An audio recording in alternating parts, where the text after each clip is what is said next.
लेकिन जो इस देश की सदन ने देखा विंटर सेशन ऑफ पार्लियामेंट में नरेंद्र मोदी सरकार को आखिरी 2 दिन में करते हुए, वो शर्मनाक है। मुझे वो दिन याद है और आप में से बहुत लोगों को याद होगा क्योंकि आप लोगों का पत्रकारिता का एक्सपीरियंस लंबा रहा है। मुझे याद है 23 अगस्त 2005 यूपीए की सरकार, प्रधानमंत्री डॉक्टर मनमोहन सिंह, सब दलों ने मिलकर, जिसमें बीजेपी ने भी साथ दिया था, मनरेगा का बिल पास हुआ और इस बिल ने पहली बार इस देश में काम के अधिकार की गारंटी दी, कानूनी गारंटी।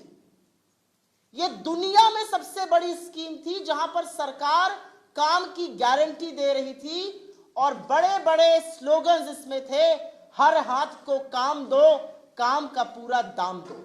और जब यह बिल पास हुआ तो मुझे आज भी याद है, मैं पत्रकार थी, टीवी पर मैंने देखा कि कैसे रोजगार जिंदाबाद के नारे हर तरफ से लग रहे थे।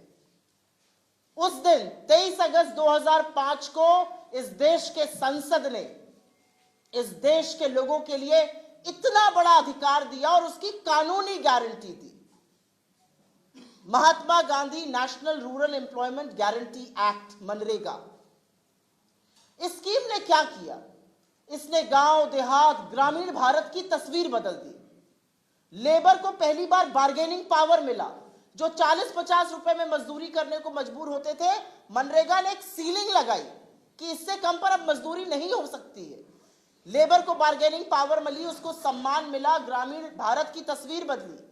ग्रामीण इकोनॉमी, रूरल इकोनॉमी में एक जबरदस्त अपसर्ज आया। ग्रामीण इलाकों में 14% लोगों की आय बढ़ी, 26% गरीबी कम हुई। और जब कोरोना काल आया तो यही मनरेगा संजीवनी बन के खड़ा हुआ। जब करोड़ों मजदूरों को चिलचिलाती हुई गर्मी में एक सनकी सरकार और तुगलकी फरमान से जारी नरेंद्र मोदी पैदल चला रहे थे, जब वो गांव देहात जा रहे थे, यही मनरेगा संजीवनी बन के खड़ा हुआ। जो ग्रामीण इकोनॉमी थी वो तो फिर भी संभली रही, जो शहरी इकोनॉमी थी वो पूरी तरह से कोलैप्स कर गई और हमारा जीडीपी, अगर आपको याद हो, -24 हो गया था।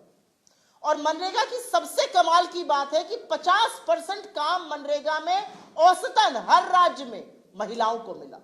ऐसी कोई स्कीम दुनिया में नहीं चलती है, इतनी बड़ी स्कीम जिसने ग्रामीण भारत की तस्वीर बदल के रख दी।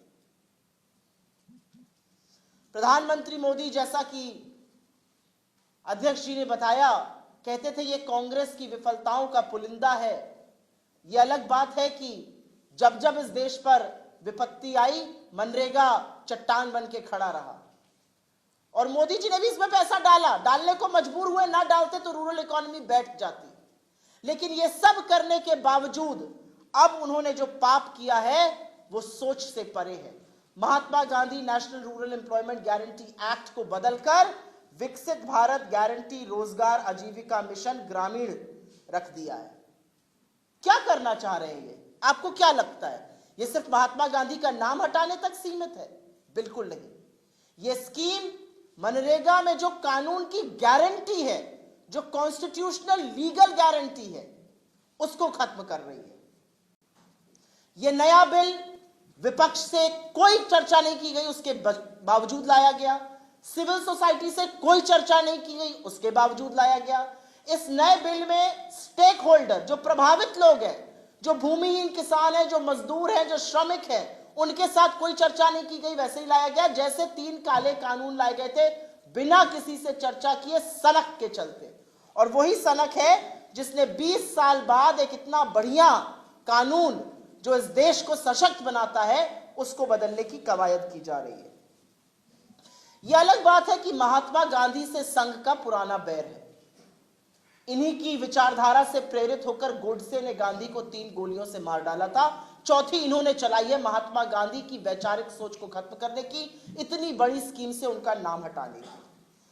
लेकिन शायद मोदी जी भूल जाते हैं कि इतिहास योजनाओं से, इमारतों से नहीं बनता है। इतिहास सीमेंट और चूने से नहीं बनता है, इतिहास इरादों से बनता है। इतिहास उस आदमी से बनता है जिसने एक धोती पहनकर पूरी ब्रिटिश हुकूमत को घुटने टेकवा दिए, इस देश से निकाल बाहर किया। इतिहास उस आदमी से बनता है जिसको रविंद्रनाथ टैगोर ने महात्मा कहा और सुभाष चंद्र बोस ने बापू कहा। इतिहास उस व्यक्ति से बनता है जो अहिंसा और सत्य का पुजारी था और जिसकी विचारधारा पर कांग्रेस पार्टी चलती है। आप महात्मा गांधी को एक योजना से निकाल सकते हैं। आप महात्मा गांधी का नाम इस देश की तकदीर, इस देश की आत्मा से नहीं मिटा सकते और उसका प्रमाण है कि जब आप विदेश जाते हैं तो आपको गांधी की मूर्ति के आगे सिर झुकाकर नमस्कार करना पड़ता है, क्योंकि उसी से आपको लेजिटिमेसी, उसी से आपको वैधता मिलती है। जब कोई बड़ा व्यक्ति, अभी पुतिन आए, उसके पहले अमेरिकन प्रेसिडेंट आए थे, उनको आकर राजघाट पर जाकर शीश झुकाना पड़ता है, क्योंकि गांधी इस देश की आत्मा है, गांधी इस देश की नैतिक धुरी है। गांधी के आगे दुनिया शीश झुकाती है, आपको मजबूरन झुकाना पड़ता है। लेकिन समय मिलते ही आप गांधी के नाम को हटा देते हैं।